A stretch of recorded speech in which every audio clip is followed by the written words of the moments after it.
record this session for anyone else who wants to join us in the future. So we're going to get started on our presentation real quick on our fun workshop.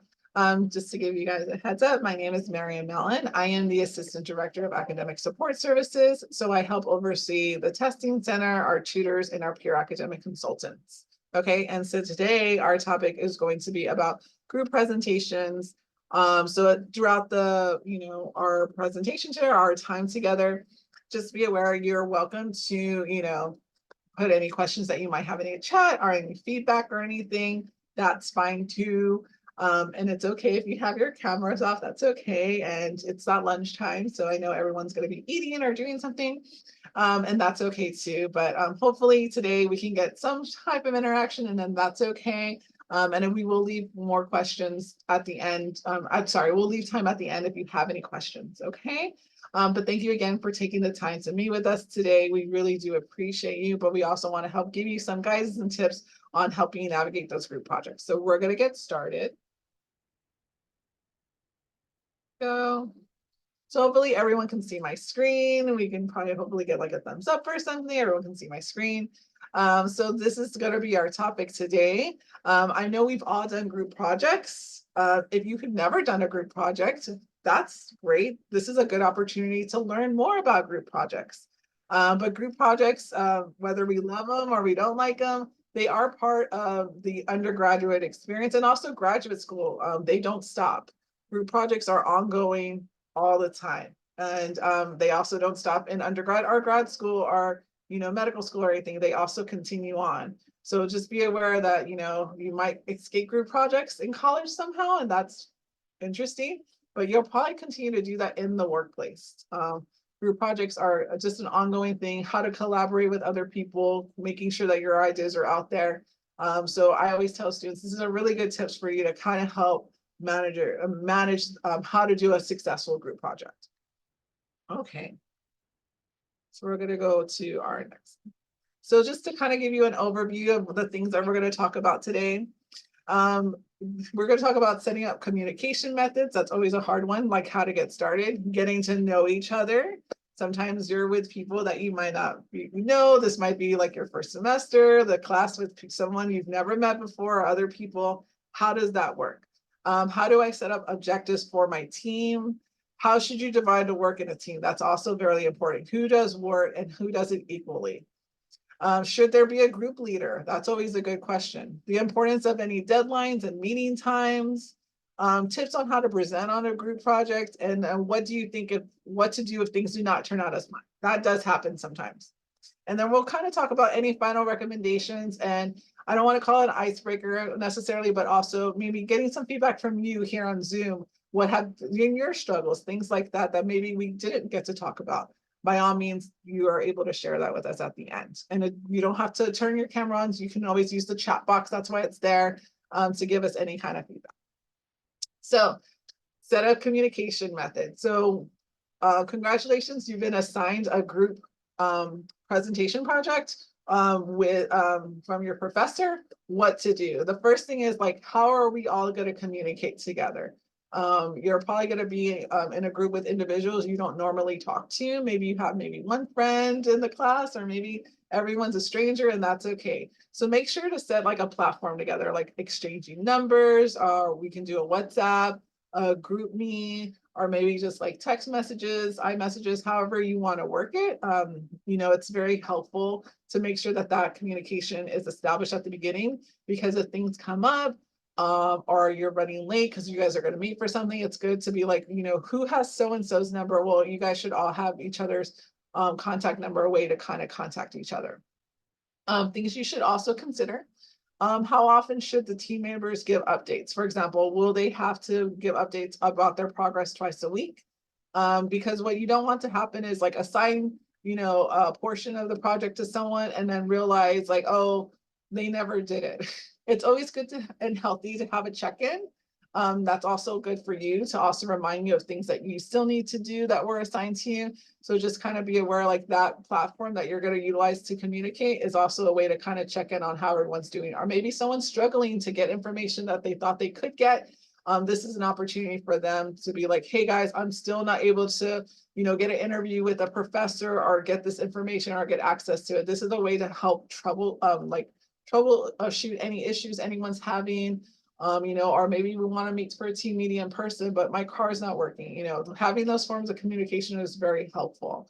You don't want someone to go like MIA and be like, whatever happened to so and so, and like they haven't communicated the whole time we've been working on this project. We want to make sure that communication is fluid and ongoing. What the chat will consist of will probably be things that you sent. Will you be sending things throughout the email? So for example, if at one point you're like, guys, I updated the Canvas slide, I sent the link to everyone's NSU email. You want to be aware that you got that. Or sometimes, you're so busy in life, you haven't checked in with your team members and stuff in like a day or two, because like life's been going on, you've been studying for exams and labs, whatever the case is. You can check back on that group chat to see if there's any updates or things going on or things that were sent that you overlooked. So it is a way to also keep everyone accountable for information that's being sent out. Okay, get to know each other. That's always something students sometimes have troubles with, because they might be shy or they might not know everyone. It's really good to kind of get to know each other as best as you can. Understanding everyone's strengths and weaknesses are also really important. You might have people in your group who hate doing group projects or presentations or whatever the project consists of. So you got to make sure that like you can have those conversations with them, like, hey, this is not my on this topic is not something that I'm really familiar with, but I want to learn more, things like that. Or maybe you might have someone in your group that loves this topic, is really good at it, is like he knows resources and how to get information. You want to make sure that all those variables are put out on the table to make sure everyone gets the most out of this group project as well.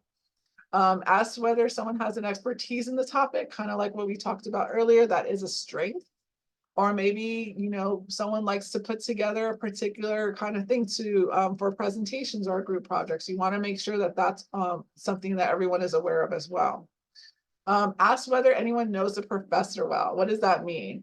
What are those expectations of the professor? Has anyone known someone who's taken his or her class before? And if that's the case, what do they look for? Do they like a group project where, we have to present in front of someone, or we don't present, we just need to make sure it's a long paper that's 20 pages. What are they looking for? So knowing what the professor is looking for is very important. So sometimes professors like myself will put out like a Rubik's, so the expectations are there, or sometimes they don't. Maybe they're very vague. Like, this is a group project, you have to do it in a presentation. What does that mean? So, making sure you're on the same page of what the expectations of the professor are. Discuss any preferences for meeting times. We're all busy, and sometimes some of us have jobs and other responsibilities outside of school. So what might work for you on a Friday afternoon might not work for someone else. So, making sure like what's a good time for all of us to meet would be really great. And that way you can kind of coordinate. Maybe someone's always busy on Tuesdays and Thursdays, but Wednesdays is the best time, but it doesn't work for someone else. Maybe we can't meet in person for a while. Maybe we're going to have to meet on Zoom. Maybe that's the best thing.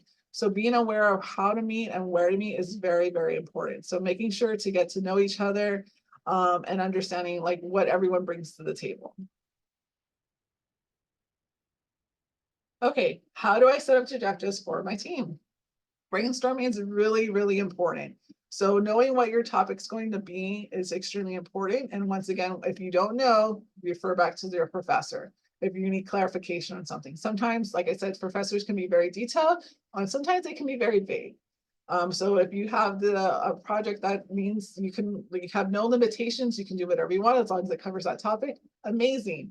Knowing what that is and how you can brainstorm up like all the ideas you can come together, that's great. Or maybe you're very limited. Maybe the professor's like, I want it done exactly this way, this group project, and it needs to be done X, Y, and Z. If that's the case, you also have to brainstorm exactly what everyone's going to be doing and what needs to be done. What if there's information that's not in the textbook that you need to do additional information for? Maybe there's a reading involved. Sometimes these group projects involve more research. If that's the case, that's something that's very important. Who's going to do what readings? Who's going to go dive a little bit deeper into the research, making sure that you have all the information needed, or if there's something missing, or maybe you had to interview someone, who's going to have the time to interview someone and who is that person going to be? Once again, you can debate about some of those ideas, and have a backup plan. If someone gets sick or there's things going on, what happens then? If we don't get our deadlines like we want to, what's going to be the work pace on? Do we have to hurry this up, or do we have the whole semester? Make sure that your objectives are very, focused. So make sure that they're very specific, because sometimes, depending on what it is, there's a lot of information. And sometimes everyone has great ideas, but maybe it's not the best time to bring all those ideas for this group project. Maybe it's the time to kind of cut down and kind of see like specifically what is the goal? What are we trying to discuss in this topic? Make sure it's measurable. If you're going to be producing something for this group project, make sure it's something that you can look back at and say like, yes, we hit our goal. This is something we wanted to showcase, that, how many students utilize the library on Saturdays. This is something that we can actually measure and check. Make sure it's achievable. Can we interview all these students who utilize the library? Maybe not. What does that look like? Do we have to send out like a polls on an email? Who do we email it to? Can we do that? Do we go in person and have everyone do like a forms QR code? What's realistic about that? So kind of making sure that your goals are specific, measurable, achievable, and very realistic. Who has the time to ask students to use the QR code to answer some questions? If you're like, you know what, we can do it maybe one day and see what we can get. Maybe we can get 10 students, and that's really important to us to know what those 10 students showcase, and that's something we can measure and show in our group project. Make sure it's something, everything is done in a timely manner. So if you don't have time, maybe it's due in 2 weeks, kind of figure out what does that look like. You can be in the what person in the group that says like, you know what, guys, we have like 2 weeks to get this done. What can we do? So that's where being specific about your goals is very important. Or maybe you have the whole semester. That sounds nice. Maybe this is the end of the semester group project. That sounds great. However, you can get sidetracked with other things going on through the semester. So make sure that you're cutting out your time throughout the semester to check in, to make sure that things are being done. Maybe it's this big group project at the end of the semester, because there's so much material that needs to be produced.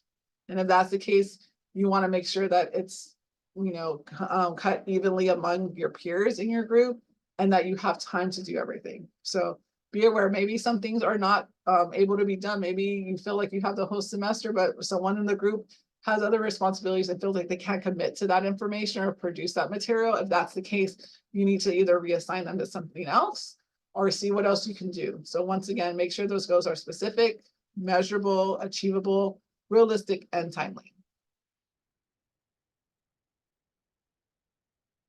Okay, so how should you divide the work in a team? That's always a really tough question for students. First of all, like we talked about brainstorming, in that brainstorm, you're gonna make a list of everything that needs to be done. All the stuff. Once you brainstorm everything, you're able to like focus it and be very specific on what you're trying to accomplish. Make sure you go through that list of what needs to be done. You can assign tasks based on strengths and weaknesses. Maybe someone's really familiar with the topic, or maybe someone likes only a part of the topic. You can reassign it to them, or you can just ask your group of peers, be like, who wants to take on this role, and see who wants to take it. Just be aware to be productive in all this. You want to make sure that everyone's getting the most out of it, but that it is equal. Okay, we don't want someone taking on more than they're supposed to, because this is supposed to be a group project, not an individual project. So kind of keep in mind, if someone wants to take on more than one task, if you feel like it's fair, then it's fine. But if you feel like no, the professor is grading us on a group project, you need to make sure that it's equal, because professors, I can assure you, can tell who takes over group projects, and that's not something you want to be reflecting on what you're able to produce. So remember, focus on productivity, not the hours. So maybe there is something on there that will take a long time, but just make sure that the person's able to produce it. Just because something might not take that long does not mean that they're not putting in the work. So just kind of be mindful of how the work is divided among your peers, and make sure it's fair. And also speak up if you feel like this is not fair. You need to say something, because the group project is supposed to be equal among either it's 4 or 5 or however many it is in your group. It's always best to speak up. Should there be a group leader? So naturally, when group projects come on, a leader will probably emerge on its own. Someone who loves group projects or who feels like they will take a lead. But be mindful of these things that does happen. Sometimes professors will assign a leader in the group project. That's fine too. But if none is produced, sometimes one will emerge on its own. So just be aware of these things, that the group leader may help the team members to remain loyal to the team rules. So once again, all those specific things that you guys established, how you're going to communicate, when you're going to meet, the goals that need to be met, they need to be aware of them as well and remind team members like, hey, you said that you were going to turn in like these interview questions in 2 weeks, but we still don't have them. I'm just following up, when can you get them to? Like, that's kind of like the goal of a group leader in it. Group leaders, once again, are in charge of just giving reminders, but also group leaders are not to do most of the work. So that's kind of a pitfall sometimes with students who are natural leaders, which is great. But just kind of be aware that the goal is that you don't do most of the work. You can't say, I can do it faster, let me just take over. Like, that's not the goal of a leader. A real leader is there to help other people grow and help build them. So if you want to practice your leadership skills and you feel like a group project, you're always leading it, be aware to be able to talk to other people and say like, hey, can I help you? Do you need help with this? As opposed to taking over the work, okay? They also are not there to tell everyone what to do. Reminders are one thing. Telling people you're gonna do this and being really straightforward and rude and assertive is not a great way to make friends among your colleagues, but it's also not really helpful for like the morale of the group. You always want to stay positive. You guys are all in it together. You are all in it to like, produce something or have a grade, whatever the case is. Some group leaders should be very mindful of how they communicate with other people in their group. They can delegate some things as long as it's under the rules of the team, meaning, Matthew said that he was going to take over this section and Shayla said she would take over this section. So, group leaders like, yeah, that's fine. I'm just reminding you that that's what you need to do. But if you need help with it, I don't mind helping. So once again, group leader can help, but do not take over the majority of the work. So something to kind of keep in mind. So importance of deadlines and meeting times. Why is it important to have deadlines? So they can kind of help coordinate and collaborate better with others, or providing the team with more structure. You want to make sure that you do have those deadlines, kind of like what we talked about before. If this is a whole semester long project that's due at the end of the semester, you want to make sure that you are meeting to make sure that everything that you have is put together. What you don't want is someone to do something last minute. The quality will definitely show in your group project, and you don't want that as well. Make sure that the team's deadlines are before the actual assignment deadlines. So we would recommend, if this is a very long semester group project that you have to do at the end of the semester, to kind of pace it out. Like, we're going to meet at least once a month or every 2 weeks to kind of go over any updates on the group project. It could be for an hour, 30 minutes, whatever you guys feel like you need, depending on how big your group is and how much material you need for the group project. So just kind of be aware of that. And also making sure, like, prior to the deadline, that everything's due. So we would advise students, like, if it's a whole semester, a week before, everything should be due. That way you can troubleshoot if there's any issues. Maybe someone, dropped out of the class, or maybe someone has other things and they're not producing the material that they said they would. You need to hurry up and make sure all that's there. What you don't want to do is do an all-nighter or even the morning before. The morning of, to make sure everything's done. You want to make sure everything's completed. That way, prior to the group project being due, you're all set. You don't want anything done last minute, or if there's things are missing, this is the time to kind of fix it at least a week before. If you have something that's a short deadline, maybe you have a group project that's due in 2 weeks, you want to meet as much as possible as you can to make sure all the materials produced, everything's together, and make sure everything's due at least a few days, 2 days before the actual deadline. That way, once again, you can kind of troubleshoot to kind of add to anything else. So once again, those deadlines are important. If the group leader did not establish a deadline, the whole group should establish a deadline, how we'll meet before, like when everything's due. That way, if someone is maybe a procrastinator in the group, or if that happens, this is the time for them to like, hey, we need to make it. It was due yesterday. Please turn it in as soon as possible, because the final product is due like in another day. So they have time to make sure that it's completed. Should a team have meeting times? So once again, meetings should always happen, but their frequency, once again, depends on the nature of the project. So in the world of technology, you can always meet on Zoom, but if you feel like we need to meet in person, I think that's really helpful, especially if you have to do in a group project, you have to do a presentation. You want to make sure that the flow is there, the transitions are there. That's really, really important. So meeting in person has a lot of benefits. So just kind of keep that in mind when you're setting up these meeting times. Of course, once again, everyone has a different schedule. So if you have to do it on Zoom, then that's fine, as long as like the end product is high quality. Once again, throughout the presentation, just checking if you guys have any questions or anything you want to ask, you can always put it in the chat, or if there's anything you want me to add or clarify. Okay, so I'm just going to go about the tips on presenting. So once again, everyone should contribute and review each other's slides.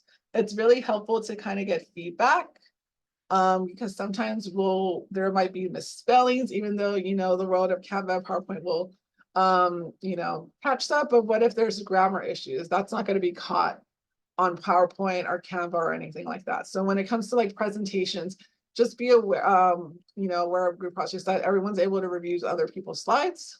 Or maybe it's a group project where you have to produce a paper together. Reading other people's parts of their paper is really important. Whatever the group project is, or maybe it's a physical project, of making sure everyone did their fair share or things are covered. Slides should follow a similar design pattern. So if you're doing a group presentation slide, making sure that, like it looks the same. You don't want it to be like different font setting, different colors for different slides for different people. You want to make sure it flows, that the quality is there. Once again, but if this is a group project with a paper, you also, once again, want to make sure that it flows and that the font is also the same, because there is a difference in that. So reading back whatever portion of the group project that you have to other people or sharing it. Some students don't like that because it's very vulnerable to like have someone look at your mistakes and everything, but really don't look at it that way. Look at it as like we're one group, we're a team. We're really here to make sure that the quality is really high standards. And we want to make sure that everyone gets the most out of it. So if that means that maybe there was a misspelling or like a misunderstanding, or maybe there needs to be clarification, like in a section of your group project, we're like, not sure what that means. Can you clarify? Or maybe we should add a picture or something. That's really helpful feedback so that you can make it better. I think everyone in your team should feel that they want the highest quality to give to their professor or in the workplace. It is going to be a reflection of the group as a whole. How much effort you put into it is very important. Presentation is everything. Show your audience that your group work together. So for example, try to connect to one of your points to what one of your peers say. So as you're talking about something, you can always reference something, kind of backtrack, kind of like what I was doing today. So just kind of be aware of that when you're working with your audience. Do not let one person take the majority of the work in the group project or the slides.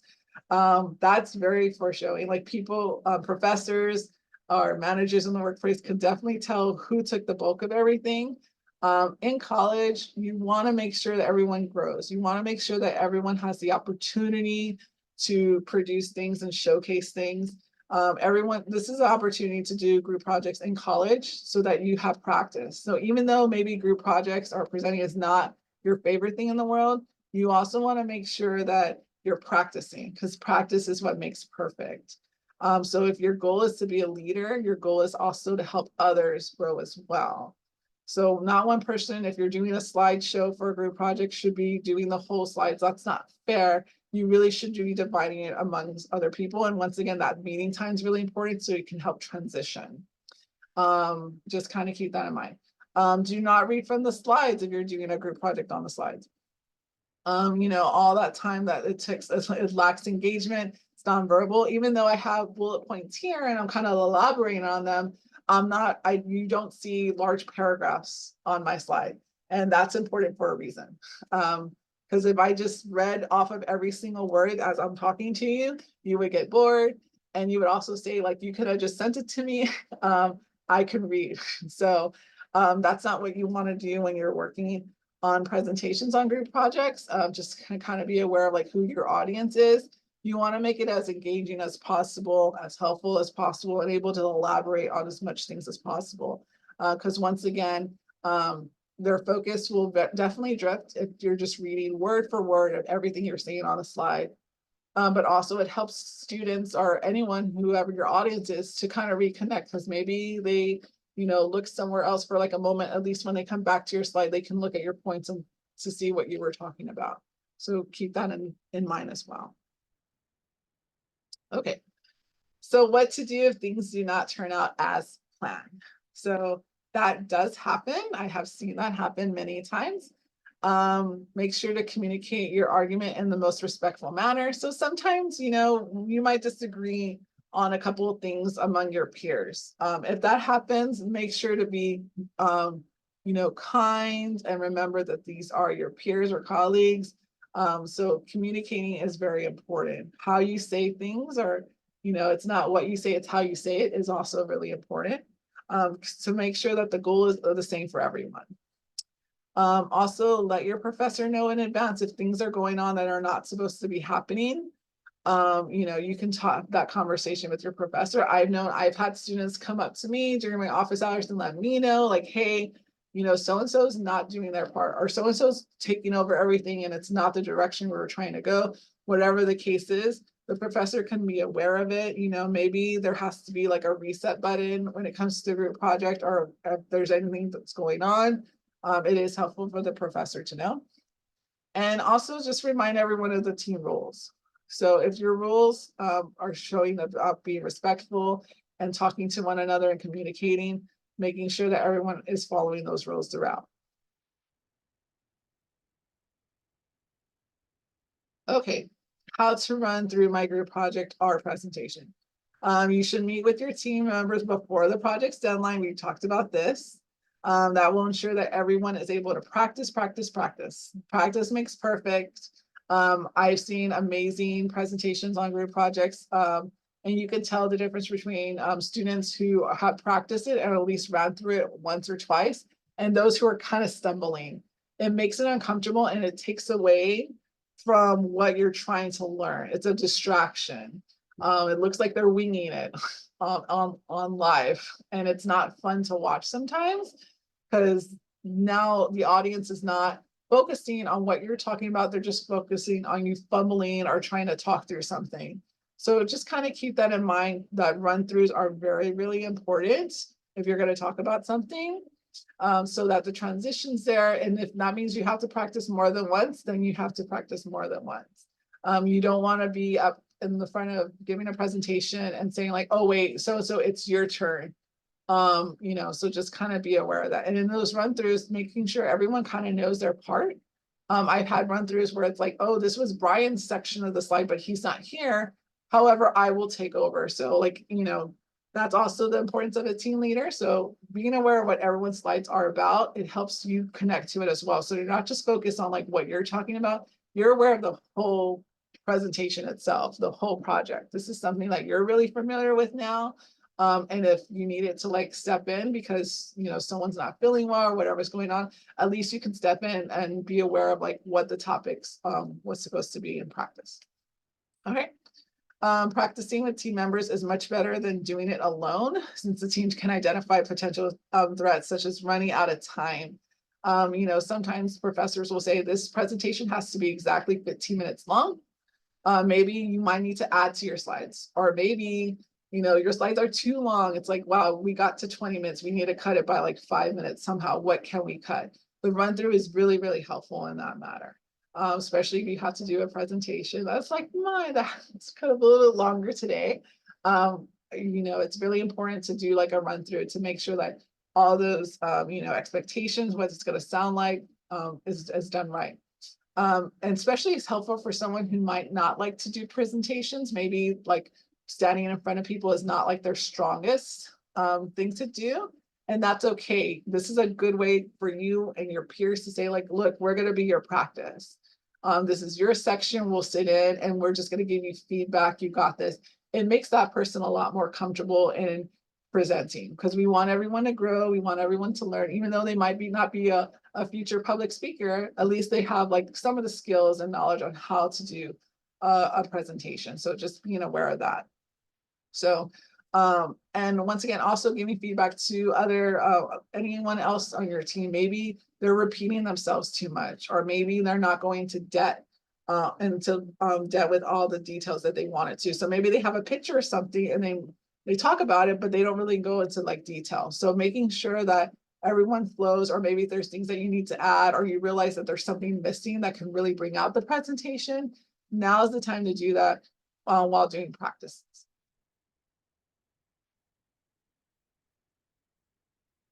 Okay, so here's some final recommendations. Remember to promote open dialogue and debate. So when we talk about at the beginning, when you're doing introductions and you're brainstorming and things like that, making sure that everyone's free to be open about like what they want to get out of this group project, what needs to happen, what are the specific goals, what is it that we want to achieve, and that it's okay to have difference of opinions. When you're working with other people, that's just what happens, and that's okay too. If your job eventually is to be in a leadership role, you want to know how to like work with different people with different backgrounds, and how do you tackle those things. It would be great for everyone to work at a similar pace if you can. There might be people who, go really fast, or people who go really slow. So making sure that you guys have specific deadlines so they're reasonable is really helpful. And also making it a place not to be afraid to ask questions. When you're with new people, that can be a little intimidating for some. Not everyone is, very social, maybe. Not everyone's an extrovert. Maybe you might have an introvert in your group, who knows the topic really well, but doesn't know how to speak up or is not comfortable yet. That's okay. You can tell everyone, like, you can always ask questions or type it in the chat if you have concerns, and that's okay. Also being willing to cooperate. Working together is the best way how you're going to get through these group projects. You're not going to be able to do it alone. And if you do, that's not successful for anyone in the group, or for the person who's doing it by themselves. You should never be doing a group project by yourself. You should be collaborating, working together. I know in the past, students and I myself have probably been in group projects where I felt like I did most of the work, when that's not fun. There's ways to avoid that. So once again, at the beginning, setting up the expectations of what you want for the group, what's going to be done, any specific things that need to be done in a timely manner. That's the time to do it, and that everyone cooperates. Also celebrate the work when it's done. Afterwards, you're welcome to like guys, let's go out for pizza afterwards, or whatever, or high fives, whatever. Or if anyone like completes something, always praising each other is really helpful. It's really helpful for morale. It's helpful for the group to know that everyone's doing their parts. Networking. Group projects can be a great way to network opportunities. So, that way in the future, if you ever have to be in a group project with them again, you already know like how they work. So that's really good. And it also gives you experience on what to do. Maybe you did your group project and it was great, but maybe it wasn't up to par with what you would like. This is a great way to know in the future what to do better. It's going to help you grow. It's going to help you develop. So, don't steer away from group projects. I always say lean in and do the best that you can. You guys are all working together, and hopefully you'll learn something. Maybe in the group project, you'll learn how to be a better presenter, or how to create something. Maybe someone taught you about Polls Everywhere. You never knew about that application, and now you know about it. Or like another way to engage in things like that. So just kind of be aware that group projects are not so scary. They can be very helpful and benefiting you as a student, and hopefully as a future leader as you continue on, either in grad school, because I can promise you in grad school and all these other programs, like you will be doing some types of group projects. That's a guarantee. You have to work as a group together. No one does everything by themselves. So final recommendations on what not to do. Once again, I have to reiterate this. Do not wait last minute to run through or practice with your team. You definitely want to give yourself some time to work on this. There is nothing worse than like coming in and like just winging it in front of your professor or anything like that. You want to make sure that everything's there. If your group project involves a paper and it's a group project, you want to make sure that everything is due beforehand. You have to make sure that you've all read it together, that everyone did their part, all the subjects, the rubrics was followed as best to your ability. You asked all the questions.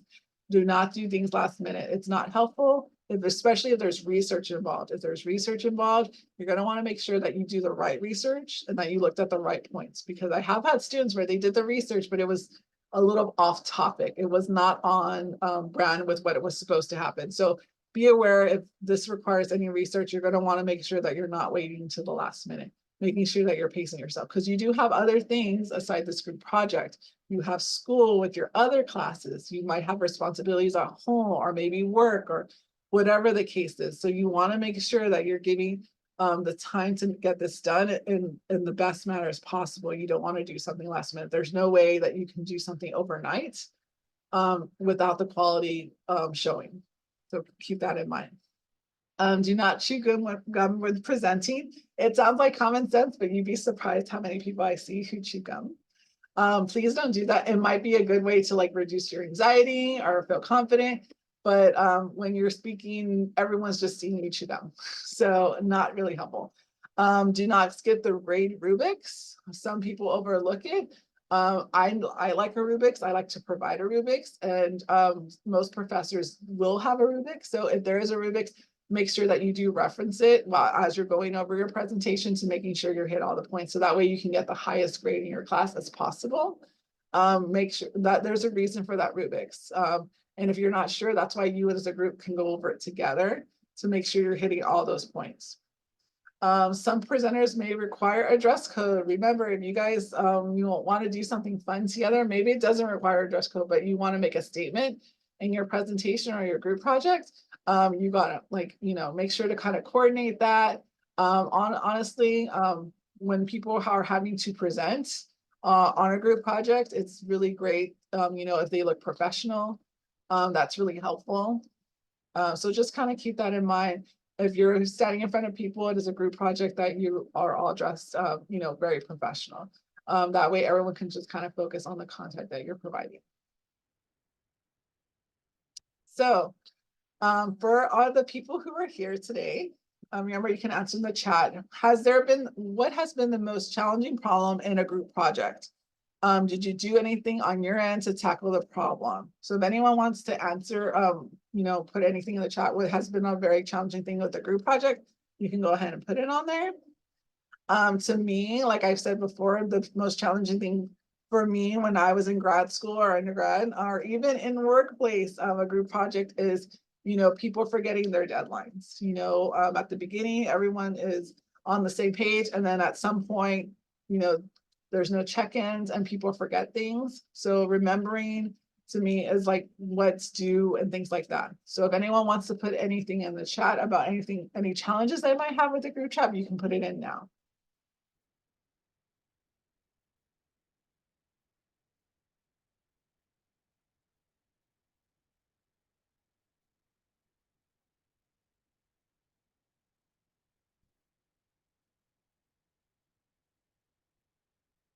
Oh, I guess we don't really have much challenges. Good for you guys.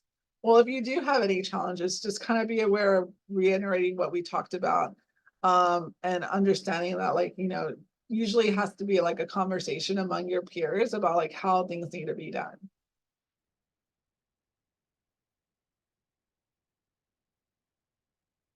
Okay. So another question, you can basically ask any questions that you guys have now that we're kind of like toward the end. This is a recording, so this will be, if you're a part of student success or a mentorship program or anything, Emilio is, taking track of attendance on here with everyone in this recording. So if anyone has any questions about navigating group projects or about our services here at the Tutoring Testing Center, now's the time to ask. Also going to give you more information about our tutoring. Shameless plug here. Our tutoring is by appointments, or you can attend on drop-in sessions. Our drop-ins started this week. So if we do math and science, so if you have any issues or anything, you can make an appointment on Navigate. If you're not sure how to make an appointment on Navigate, I can stay on here and show you. What our drop-ins are available all across campus. Okay, if you're not sure about our drop-ins, you can always call our front desk and we'll talk about it. But our courses include mathematics, physics, chemistry, economics, and finance. Also, if you need to meet with an academic consultant, our PACs, they can help you with your academic goals. So if you need help with time management, connecting with resources, test taking or academic planning, just that school life balance, you can always make an appointment with our PACs on Navigate. Our grad PACs are available on Zoom. So if you can't be in person, you can always meet with them online. That's fine too.